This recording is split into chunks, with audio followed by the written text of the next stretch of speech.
प्रेम से बोली शंकर भगवान की जय। माता गौरा पार्वती की जय। गणपति ललनवा की जय। हर हर महादेव। देवों का देव महादेव जी के चरण में प्रणाम करती हूँ, मेरा प्रणाम स्वीकार हो। माता गौरी पार्वती के चरण में प्रणाम करती हूँ, मेरा प्रणाम स्वीकार हो। गणपति ललनवा के चरण में प्रणाम करती हूँ, मेरा प्रणाम स्वीकार हो। माता और पिताजी के चरण में प्रणाम करती हूँ, सब देवी देवताओं के चरण में प्रणाम करती हूँ, मेरा प्रणाम स्वीकार हो। गुरु भाई बहना, मैं एक कथा सुनाने जा रही हूँ। इस कथा को पूरा सुनिए और रहस्य जानिए। आदि नहीं, आदि सुनने में भगवान जो है क्रोधित हो जाते हैं, पूरा सुनने में भगवान अपने दया बरसाते हैं, लोगों का मन का मन्नतें पूरी करते हैं। और ऐसे भी गुरु भाई बहना, ये जो कथा है बहुत प्रेरणादायक कहानी है, बहुत अच्छी है। इसको सुनने से आपके घर में विपदा टल जाएगी और मन की श्रद्धा भक्ति पूरा हो जाएगी। भगवान कोई कष्ट नहीं देंगे, इसलिए कथा को पूरा सुनिए और रहस्य जानिए। हर हर महादेव, घर घर महादेव। गुरु भाई बहना, एक बुढ़िया थी। बुढ़िया जो थी तो बुढ़िया बड़ी गरीब थी, बड़ी निर्धन थी। उसका कोई धन संपत्ति घर द्वार भी नहीं था। बुढ़िया का एक बेटा था, वो बेचारी का आधी उम्र के बाद बेटा हुआ था। बुढ़िया जो थी, पहले बुढ़िया नहीं थी दीदी। बुढ़िया के जो माता पिता थे वो बचपन में उसका आधा उम्र वाले व्यक्ति से विवाह कर दिए थे। आधा उम्र वाले व्यक्ति से वो जब बच्ची थी, 16 साल की उम्र था, तो उसको 50 वर्ष के बूढ़ा से विवाह कर दिए थे उसको माता पिता। वो बेचारी उसी का अपना पति स्वीकार के उसके साथ रहने लगी। जब एक जवान हुई, इसका उम्र जो है 40-50 के हुआ, तो उसका पति का देहांत हो गया। बहुत दिनों बाद इसका ओद्र से एक संतान जन्म लिया था, उसी पुत्र के साथ रहती थी। लेकिन कहाँ रहती थी? एक झोपड़ी लगा के नदी के किनारे रहती थी। एक झोपड़ी लगा के नदी के अरार पे रहती थी। बुढ़िया जो थी एक आंख से कानी थी। एक आंख से कानी थी और कानी बुढ़िया बेचारी किसी से के भी घर में काम मांगती थी तो कोई नहीं देते थे। कानी कानी कह के चिढ़ाते थे। वो जो बेचारी कानी बुढ़िया थी, अपने बेटा के भी कहती कि बेटा तुम भी कोई काम करो, तो बेटा भी कुछ नहीं करता था। बुढ़िया बेचारी अपने छोटा बेटा था तो बेटा के गोदी में लेके और भीख मांगना शुरू कर दी। भीख मांग के और नदी के आरार पे आती थी। नदी में स्नान करती थी सवेरे सवेरे, और स्नान करके और नदी के आरार पे एक बहुत बड़ा शिव के मंदिर था। मंदिर में जाके प्रतिदिन बुढ़िया रोज पूजा करती थी, रोज प्रसादी चढ़ाती थी। और प्रसादी चढ़ा के यही कहती थी कि हे भगवान, भक्ति करने वाले को पुण्य और पाप करने वाले को सजा जरूर दीजिएगा।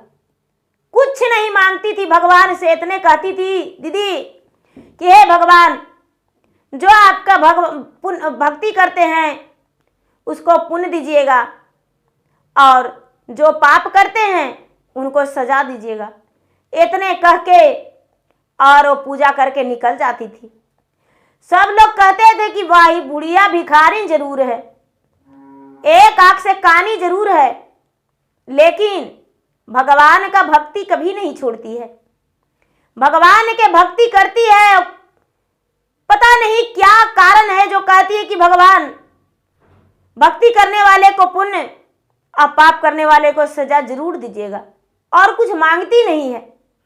नहीं इसके पास घर है, नहीं इसके पास कोई धन है, रोज भीख मांग के लाती है। अपने पता नहीं क्या खाती है नहीं पता, लेकिन भगवान के लिए भांग धतूरा 5 मेवा भोग लगाती है। लोग उसको देखकर तारीफ क्या करते थे। जो भी मंदिर के पास रहते थे, वो कानी बुढ़िया सबके प्रसादी देकर आगे बढ़ती थी। धीरे धीरे उसके समय व्यतीत हो रहा था। उसका बेटा जो था, उसका बेटा का नाम सूरज था। सूरज बड़ा हो गया, लेकिन बड़ा हो गया कुछ नहीं करता था। कितना हो कानी बुढ़िया डांटती थी कि अरे बेटा कोई काम करो बेटा, कोई काम करो बेटा, लेकिन कानी बुढ़िया के बात नहीं सुनता था सूरज। जो भी पैसा बच जाता था दीदी, तो कानी बुढ़िया मंदिर में एक कोना में ले जाके रखती थी और कहती थी कि ये भगवान, घर में रखेंगे तो हमको एगो झोपड़ी है, हमको बेटा चुरा लेगा या कोई दूसरे कोई चुरा लेगा, आपके पास रखल रहेगा मेरा पैसा भगवान, आप मेरा पैसा क्या गोरते रहिएगा। आप तो कहीं जाए वो नहीं करते हैं, आप तो मंदिरे में रहते हैं ना। काहे कि दिन भर आदमी आते जाते रहते हैं, तब पूजा पाठ करते हैं, तो आप तो मंदिर में बैठे रहते हैं, तब पैसा हमको देखते रहिएगा भगवान। हे भगवान, हम चल जाते हैं का भीख मांगने, और मेरा झोपड़िया में तो केवाड़ी है नहीं, ऐसा ही बांस का आटी टाटी लगा के रहते हैं, तो कौन देखेगा। रोज रखती थी दीदी, आगे से बुढ़िया रख के जाती थी, उसका पैसा कोई ना कोई ले लिया करते थे, लेकिन बुढ़िया जो थी, बुढ़िया भगवान के थाती दे दी थी कि ये भगवान आप कोई पैसा के संभाल के रखना होगा। कभी 2 रुपया दीदी, कभी 1 रुपया, कभी 8 आना, कभी 4 आना, कभी 5 रुपया, ओ पैसा मंदिर में रख देती थी। धीरे धीरे समय बीत गया दीदी, बहुत दिन हो गया। बुढ़िया कानी जो थी बेचारी, वो बूढ़ी हो गई, तो बूढ़ी हो गई तो एक दिन उसके पीछे पीछे बेटा गया। कौन ब्याह करेगा वैसा से दीदी, उसको पास तो कुछ था ही नहीं। उसके बेटा गया, और बेटा जो था वो माँ के देख रहा है कि हमको माँ पूजा कर रही है। माँ से बोला, माँ पूजा कर ली? तो हाँ बेटा। क्या करने जा रहा है बेटा? खेल रहे थे माँ, ऐसा ही कूद रहे थे, खाना जल्दी जल्दी बनाओ। ए दीदी, बुढ़िया के पास 20 रुपया था।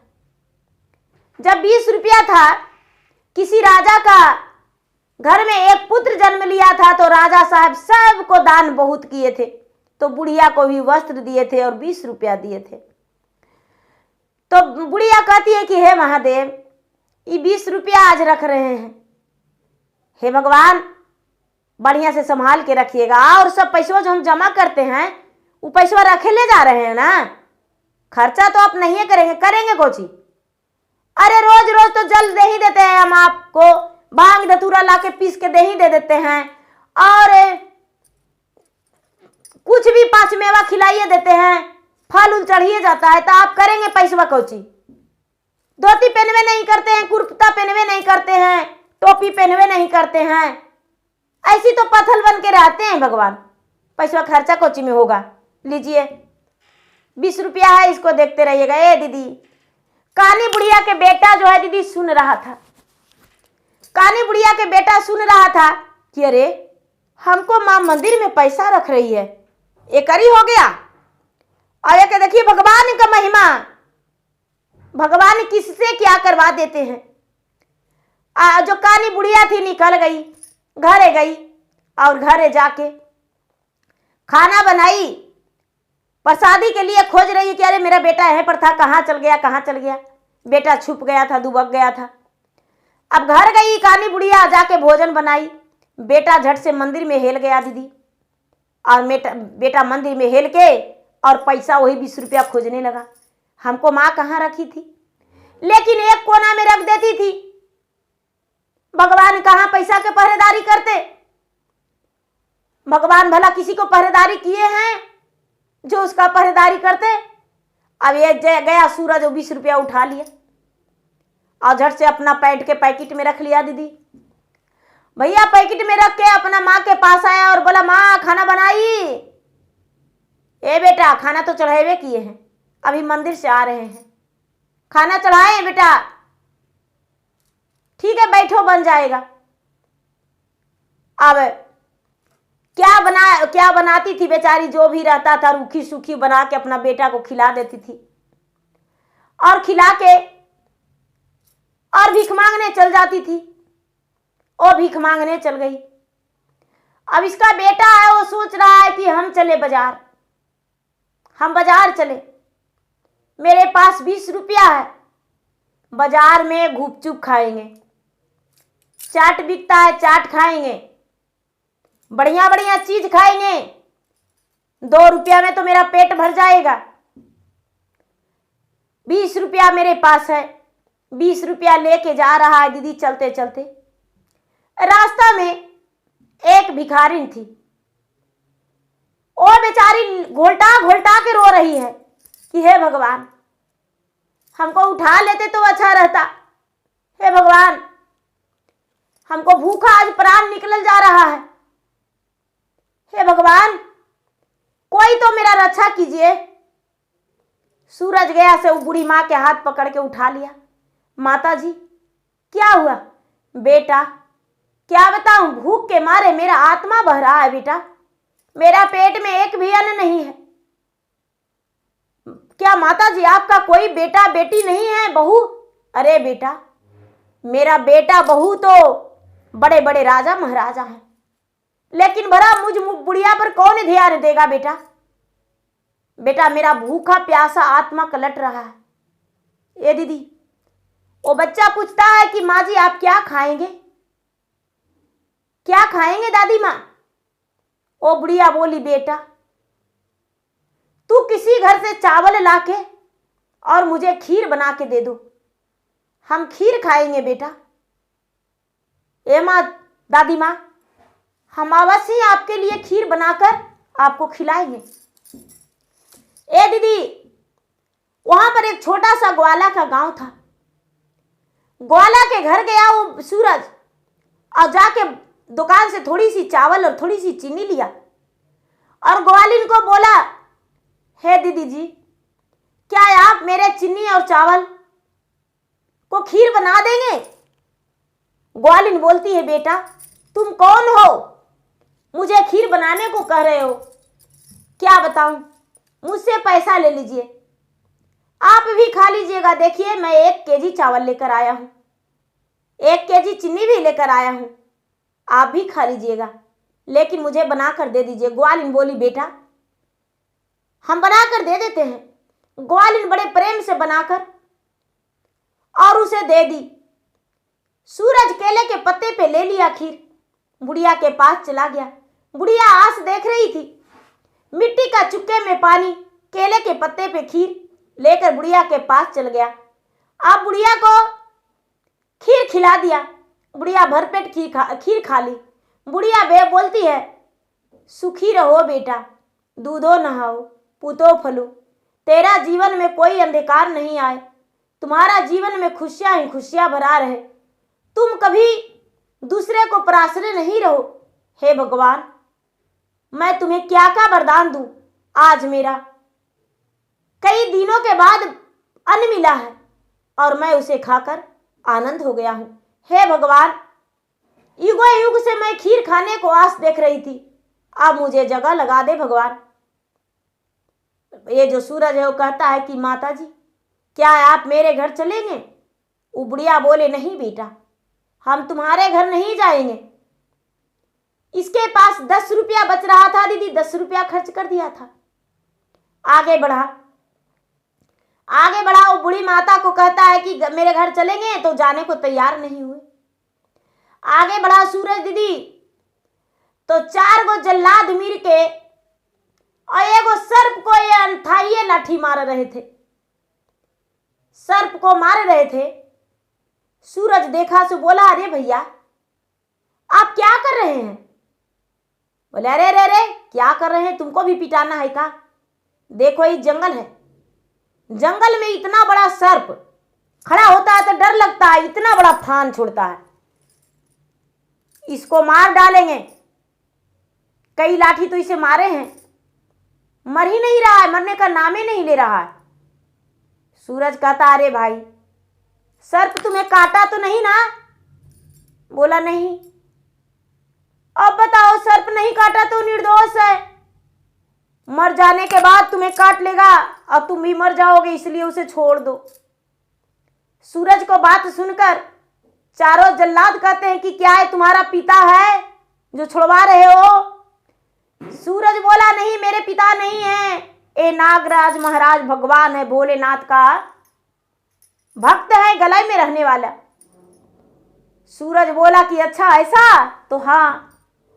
वो लोग बोले ऐसा तो हाँ, फिर भी 2 डंडे और लगा दिया सर्प को।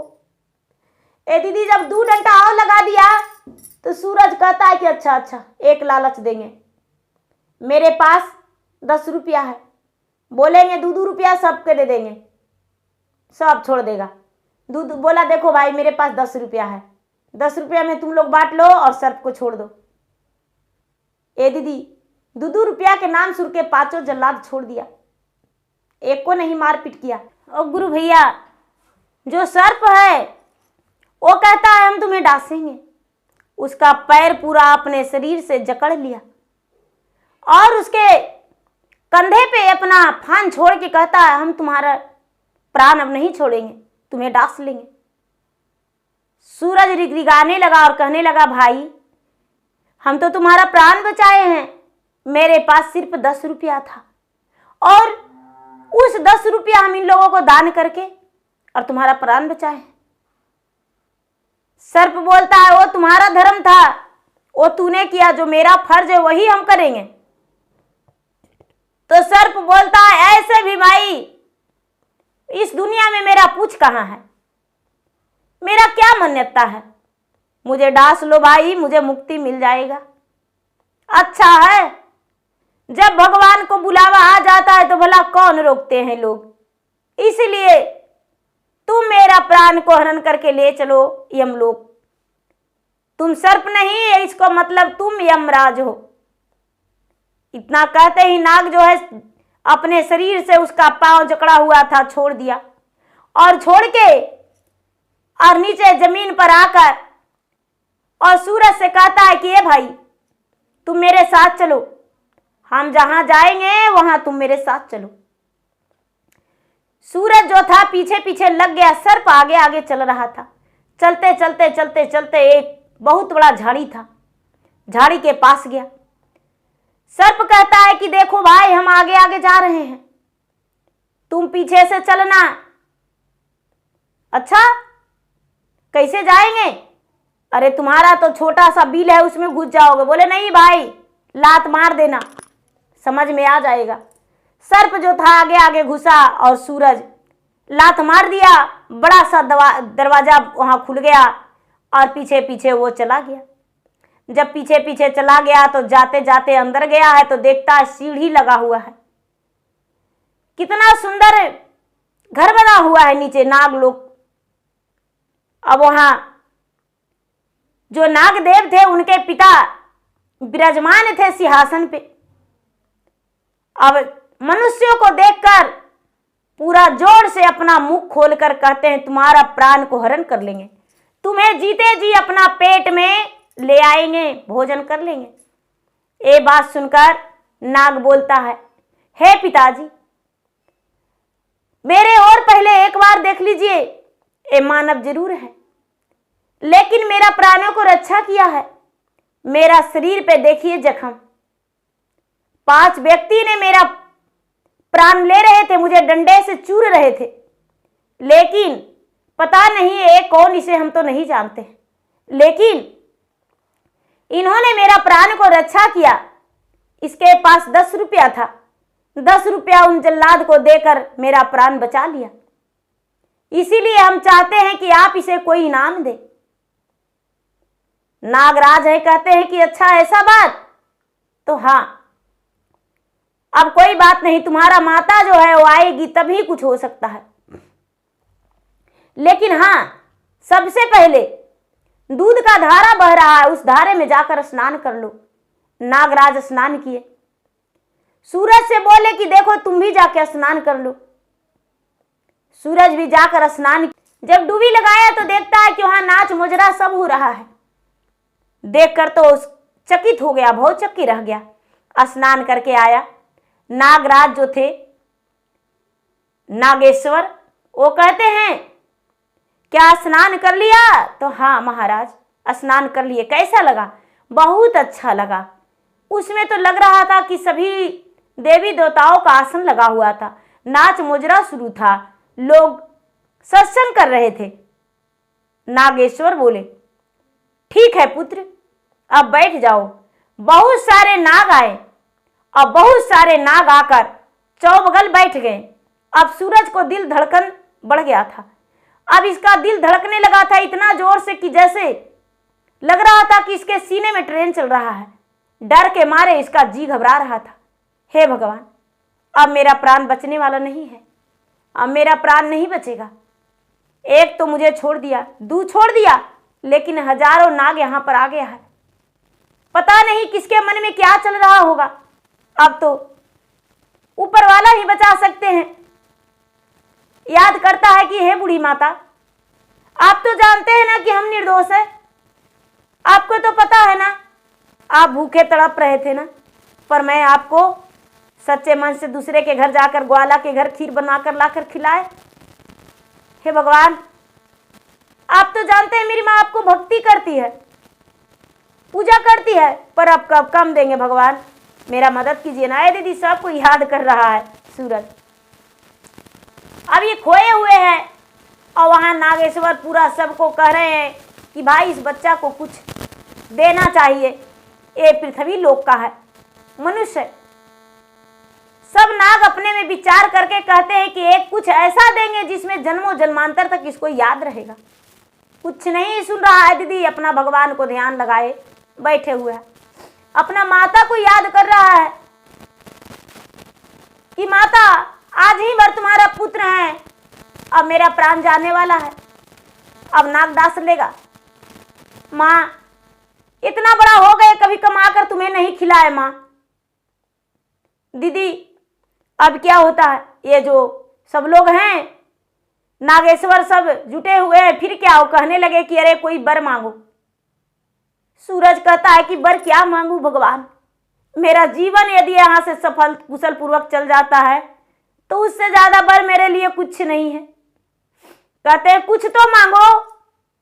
सूरज कहता है कि मैं बहुत दिन से भूखा हूं, मैं भूखा हूं।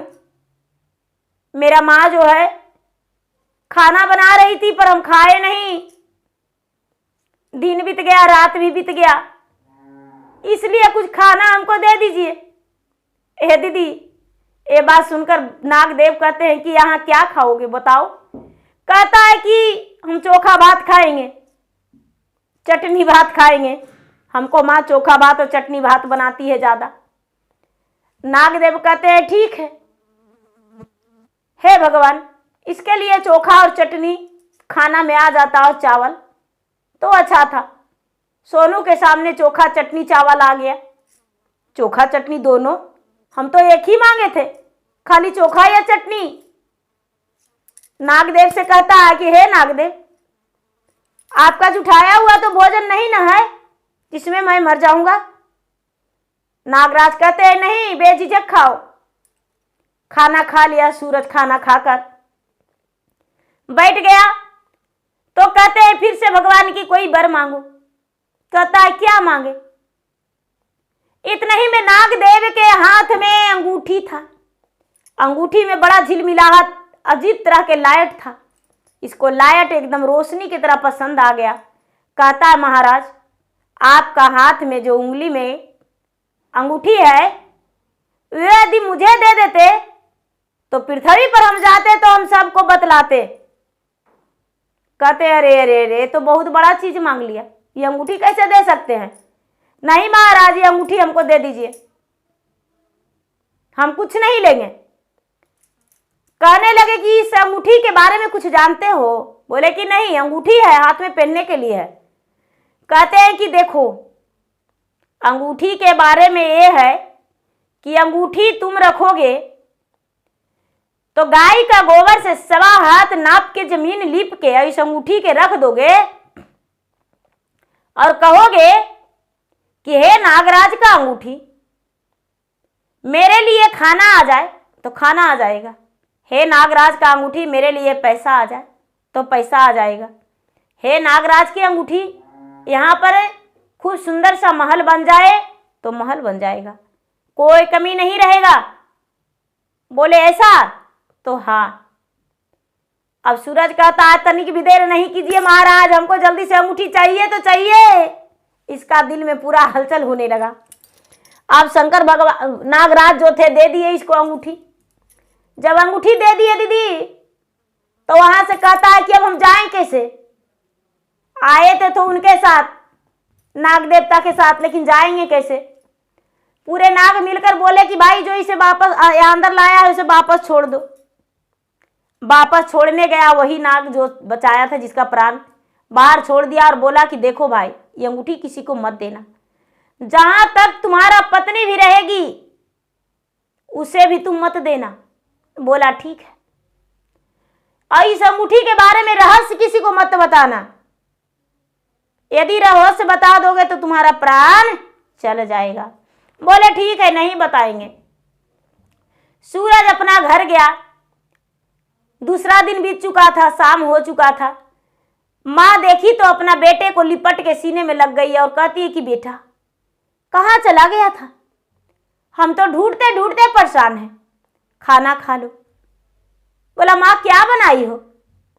कहती है क्या बनाएंगे बेटा, चुनी खुदी का रोटी बनाए हैं और चटनी। कहती है माँ ये चुनी खुदी का रोटी कुत्ते के दे दो।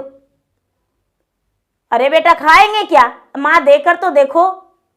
अब बेचारी बुढ़िया, कानी बुढ़िया दीदी कुत्ता के बुला के तू करके कुत्ता बुलाया और कुत्ता के बुला के और कुत्ता के रोटी दान कर दिया। कुत्ता के रोटी दान कर दिया। जो कुतिया थी वो माँ बनी थी, उसी दिन दीदी भूखी थी और कहती है कि हे भगवान, ये बुढ़िया आज हमको 8 गो रोटी खिला दी, ये बुढ़िया सदा खुश रहे। पता नहीं आज इसके हाथ से कैसे पूरा खाना हमको दे दी, माँ बेटा का खाना था। हे भगवान, इसको जीवन में कभी दुख नहीं आए, जो सोचे वही पूरा हो। कुतिया आशीर्वाद दी, अपना घर चल गई कुतिया अपने जगह पर खा के। अब सोनी हुई अंगूठी के थोड़ा सा जमीन लिप के और धर के कहता है कि हे नागलोक के अंगूठी, हे नागराज की अंगूठी, यहाँ पर मेरे माँ के लिए कुछ खाना चाहिए। माँ क्या खाओगी? अरे बड़ा तू सती वर्ता हो रहा है रे, क्या खिलाएगा हमको रे? 1 पैसा कमाता नहीं है और बड़ा भोजन करा देगा हमको। अरे माँ एक बार बोल के देखो। अरे हमको दाल चावल खाने का मन कर रहा है, 5 प्रकार 36 आभरण। अंगूठी से बोला कि हे नागराज की अंगूठी, 5 प्रकार 36 आभरण आ जाए। 5 प्रकार 36 आभरण वहां पर आ गया दीदी। अब सूरज की मां देखकर बड़ी प्रसन्न हो गई, बड़ी खुश हो गई। अब कहती है कि बेटा सब दिन सूखा रूखा खाए हैं, आज तो आज बड़ा महान भोजन है, सुंदर भोजन है बेटा, आज खाएंगे जो मेरा जीवन में याद रहेगा। ये भोजन तुम कहां से लाया बेटा? माँ ये नहीं पता मुझे, तुम्हें खाने से जरूरत है।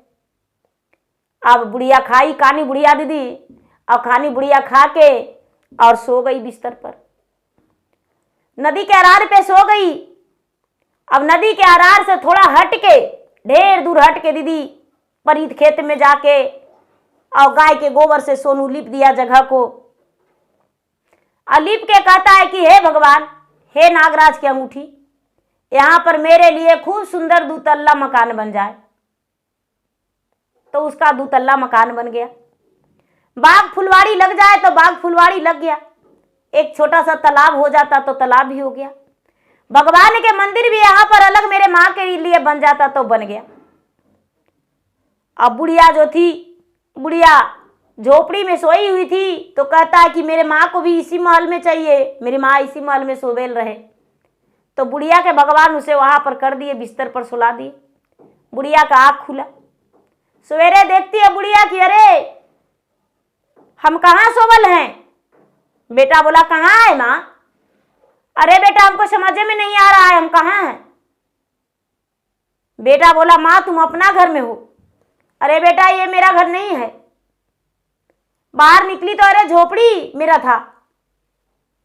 बेटा बोला माँ झोपड़ी का जमाना चला गया, अब तुम्हारा ये सुंदर सा घर है। अब बुढ़िया रहने लगी। कुछ दिन बिता दीदी, बीतते बीतते बीतते बीतते बोलता है सूरज की ये माँ, अब मेरे पास कोई कमी नहीं है, बंगला गाड़ी घर द्वार सब है माँ, अब ये वो छोटा सा काम करना होगा तुम्हें। कानी बुढ़िया बोली क्या बेटा? अरे माँ हमको शादी तू नहीं करेगी? अब बुढ़िया कहती है कि हे भगवान, मेरा बेटा भी ठीक ही कहता है, मेरा बेटा का ब्याह होना चाहिए।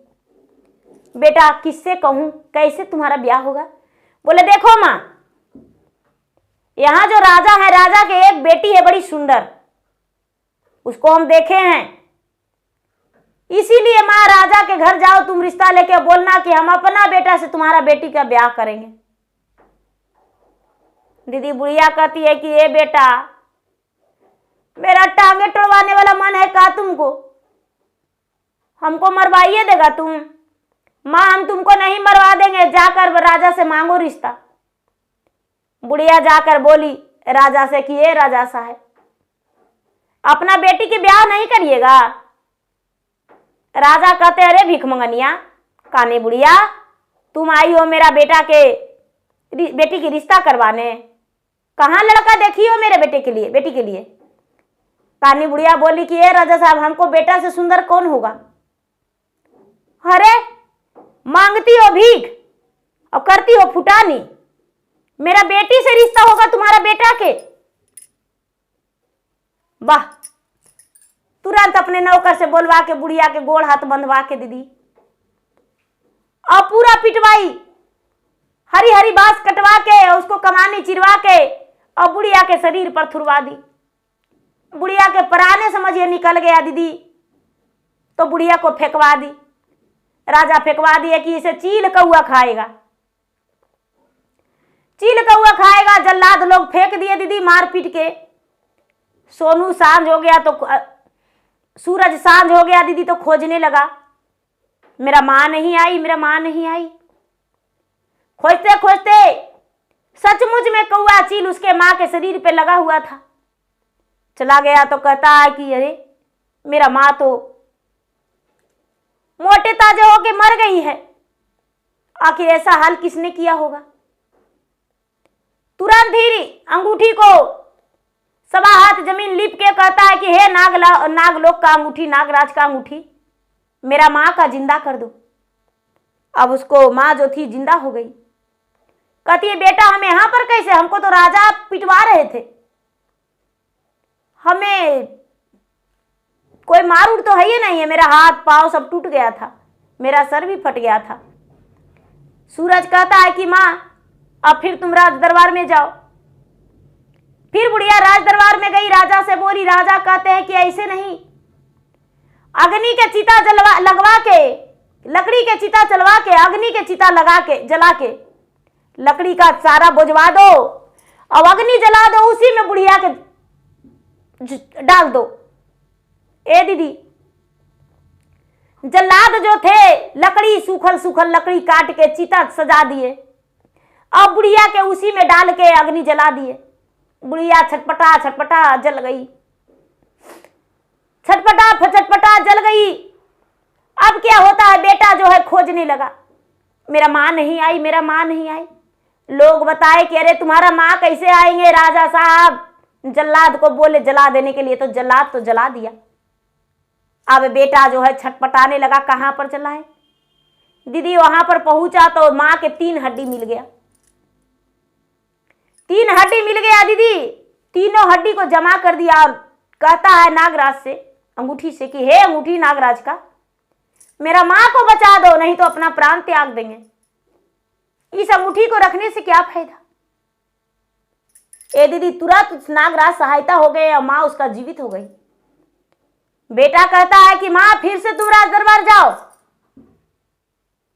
राज दरबार बुढ़िया फिर से गई, राजा से बोली हे राजा साहब, मेरे बेटा से ज्यादा कोई नहीं आपका बेटी का खुश रखेगी, मेरे बेटा से ब्याह कर दीजिए। अब राजा चकित है कि अरे मेरे ही सामने इस बुढ़िया को अग्नि में सब डाल दिया था, जल के मर गई थी बुढ़िया, राख बन गई थी, अब ये क्या हो रहा है? ये कैसे? नहीं होना चाहिए।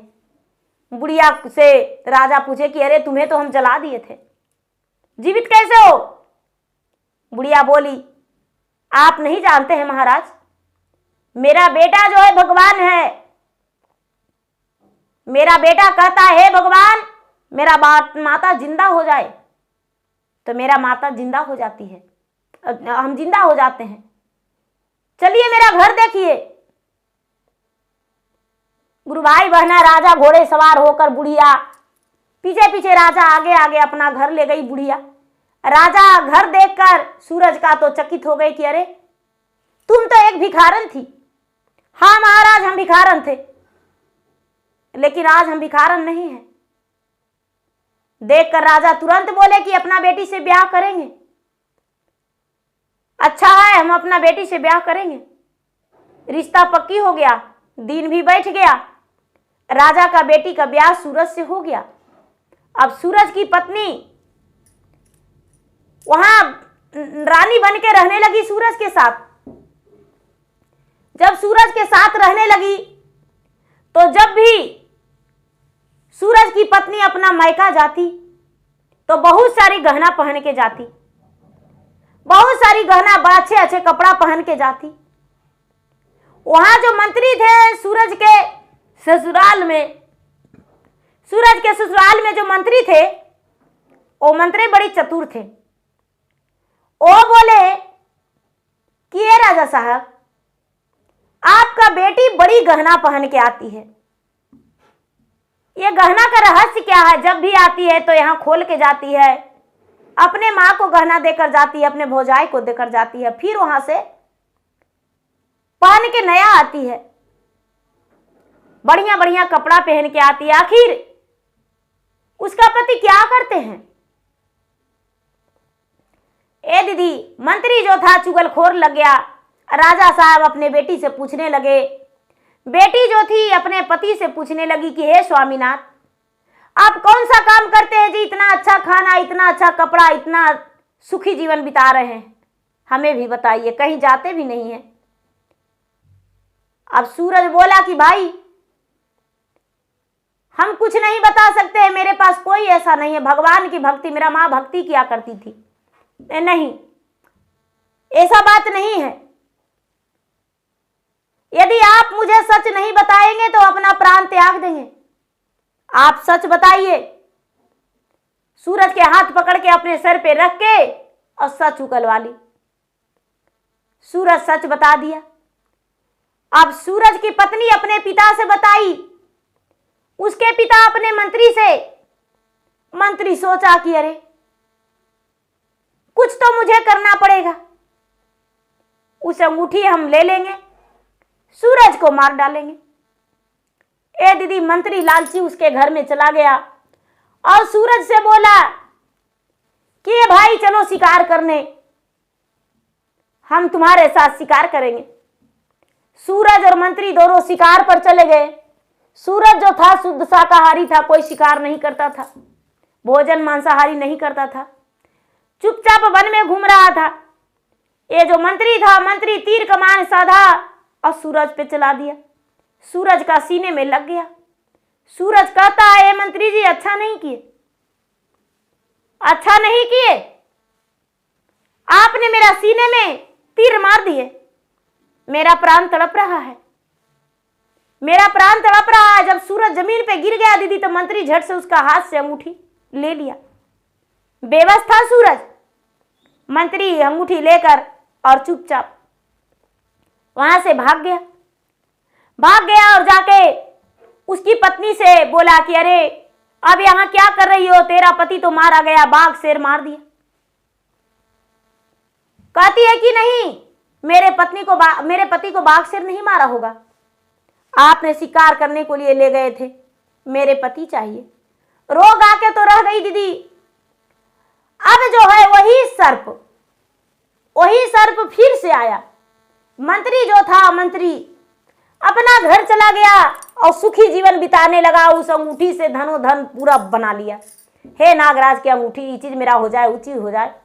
ए दीदी, जब सूरज का शरीर जो था वन में बदबू मार रहा था, कई दिन बीत चुका था, चील कौवे भी उसका शरीर का नोच नोच खा रहे थे, तो वही नागराज फिर से पृथ्वी पर घूमने आए।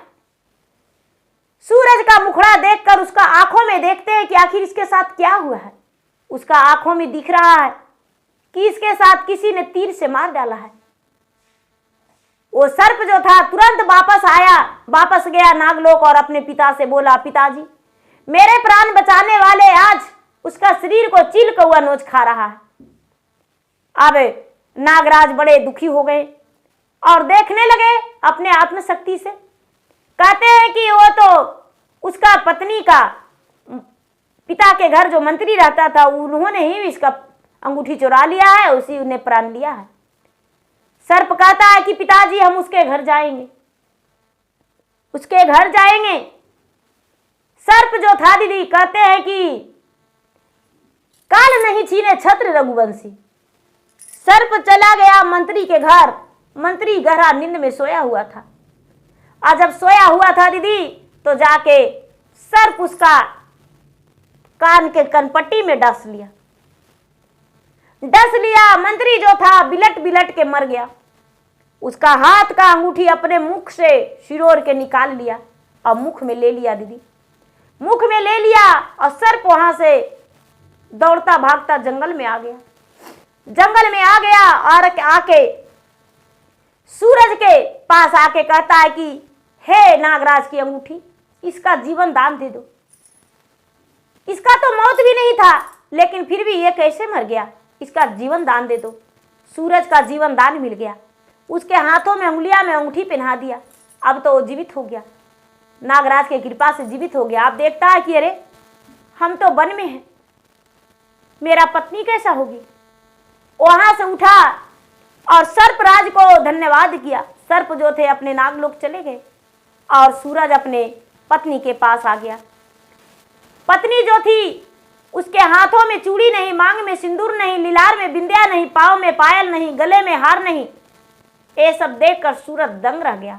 अरे तू मेरे जीवित रहते हुए तू विधवा की जिंदगी जी रही हो। इसके पाँव में लटक के वो स्त्री रोने लगी। स्त्री रोने लगी उनकी पत्नी और कहने लगी कि हे स्वामीनाथ, आप नहीं जानते ऐसे ऐसे आपके साथ हुआ। वो जो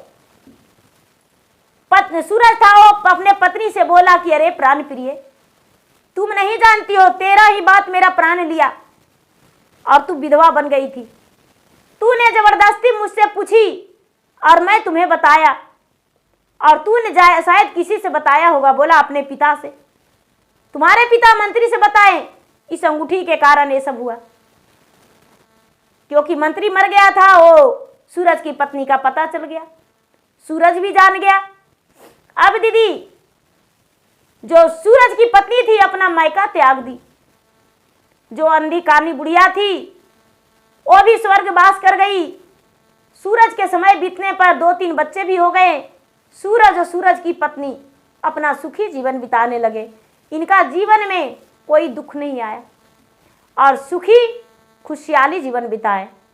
तो गुरु भाई बहना, मेरा वीडियो अच्छा लगे तो मेरा वीडियो को लाइक करें, शेयर करें। चैनल पर यदि नए हैं तो चैनल का सब्सक्राइब करें, बेल आइकन घंटी को दबाएं, जो कि मेरा वीडियो का नोटिफिकेशन सबसे पहले आपके पास जाए, आप मेरा वीडियो सुन सके। कमेंट बॉक्स में हर हर महादेव जय शिव गुरु जरूर लिखे। धन्यवाद। हर हर महादेव, घर घर महादेव। प्रेम से बोलिए शंकर भगवान की जय।